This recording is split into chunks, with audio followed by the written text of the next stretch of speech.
ঢাকা ১৪৬৩ বর্গ কিলোমিটারের এই শহর তৈরি হয়েছে অপরিকল্পিতভাবে। ভরাট করা হয়েছে জলাভূমি, নিচু এলাকাগুলোতে গড়ে উঠেছে স্থাপনা, আর নির্মিত হয়েছে অসংখ্য বহুতল ভবন। বড় ধরনের ভূমিকম্প হলে এসব ভবনের অনেকগুলোই টিকে নাও থাকতে পারে। ভূমিকম্পে ঢাকা ও এর আশপাশের কোন এলাকা কতটা ঝুঁকিপূর্ণ জানবো আজকের স্টার এক্সপ্রেসে। সম্প্রতি ভেনেজুয়েলায় ভয়াবহ ভূমিকম্পে ২,০০০-এরও বেশি মানুষ নিহত হয়েছে। এখনও নিখোঁজ রয়েছে ৫০,০০০-এরও বেশি মানুষ। এই ঘটনা আমাদের একটা প্রশ্নের মুখে দাঁড় করিয়ে দেয়, বড় ভূমিকম্প হলে ঢাকার কি হবে? বিশেষজ্ঞরা বলছেন পরিস্থিতি ভালো নয়। তারা সতর্ক করেছেন, বাংলাদেশে বড় ধরনের ভূমিকম্প হলে ঢাকার বড় এলাকা ভয়াবহ ঝুঁকির মুখে পড়বে।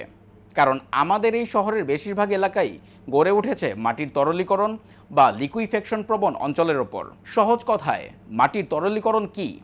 এটি এমন একটি প্রাকৃতিক ঘটনা যেখানে তীব্র ভূমিকম্পের ঝাঁকুনিতে শক্ত ও শুকনো মাটিও সাময়িকভাবে তার শক্তি হারিয়ে মাটির মতো নরম বা তরল আচরণ শুরু করে। অত্যন্ত ঝুঁকিপূর্ণ মাটি চিহ্নিত করতে দুটি রং ব্যবহার করা হয়, লাল ও গোলাপি। রাজুক ও বুয়েটের এক গবেষণায় দেখা গেছে, ঢাকার প্রায় ৫৫ থেকে ৬০% এলাকা মাটির তরলীকরণ ঝুঁকি মানচিত্রের লাল ও গোলাপি অঞ্চলের মধ্যে পড়েছে। বুয়েটের সিভিল ইঞ্জিনিয়ারিং বিভাগের অধ্যাপক মেহেদী আহমেদ আনসারি বলেন, ভূমিকম্পের সময় এসব এলাকায় প্রবল কম্পনের ঝুঁকিও বেশি, কারণ কৃত্রিমভাবে মাটি ভরাট করার সঙ্গেই এসব বিপদ সম্পর্কিত। ভূমিকম্পের সময় কোনো নির্দিষ্ট এলাকার মাটি কতটা তরলে পরিণত হতে পারে এবং এর কারণে ভবনের ফাউন্ডেশনের কী পরিমাণ ক্ষতি হতে পারে তা বুঝতে ব্যবহার করা হয় লিকুইফেকশন পটেনশিয়াল ইন্ডেক্স বা এলপিআই। এটি ব্যবহার করে বুয়েট ঢাকার মাটিকে 4টি রঙের অঞ্চলে ভাগ করেছে। এলপিআই 15-এর বেশি হলে লাল অঞ্চল, যেটি সবচেয়ে ঝুঁকিপূর্ণ। 10 থেকে 15-এর মধ্যে গোলাপি অঞ্চল, যেটি মাঝারি থেকে উচ্চ ঝুঁকি।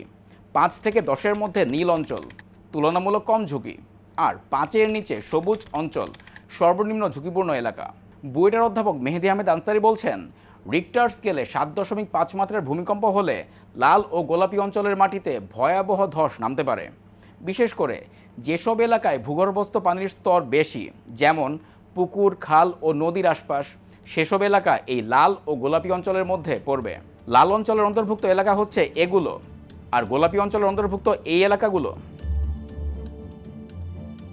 অধ্যাপক আনসারির মতে, বালু দিয়ে ভরাট করা মাটিতে তরলীকরণ ও কম্পন বেড়ে যাওয়ার ঝুঁকি তৈরি হয়, আর নরম কাদামাটি দিয়ে ভরাট করা হলে মূলত কম্পনের তীব্রতা বেড়ে যায়। দুটি অবস্থায় বিপজ্জনক। আর ঢাকার যেসব এলাকা বালু ও শীতলক্ষ্যা নদীর আশপাশে তৈরি হয়েছে, তার বড় অংশই বালু ভরাট বা মাটি ফেলে তৈরি করা। সমস্যা আরও আছে। ঢাকার ভরাট করা এলাকার প্রায় 90% জায়গায় মাটির সঠিক উন্নয়ন না করে শুধু পাইলের উপর নির্ভর করা হয়েছে। সঠিকভাবে মাটি কম্প্যাক্ট করতে গেলে 10 গুণ বেশি উপকরণ লাগে, তাই অনেক ডেভেলপারই সেটা করতে চান না।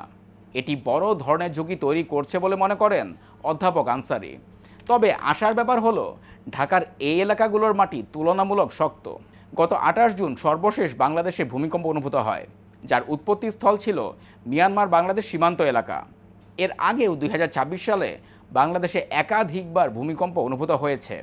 বড় কোনো বিপর্যয় ঘটার আগেই ঢাকার এই বিপজ্জনক ভবন ও মাটির জোনিং নিয়ে এখনই রাজুক ও প্রশাসনের কঠোর ব্যবস্থা নেওয়া প্রয়োজন।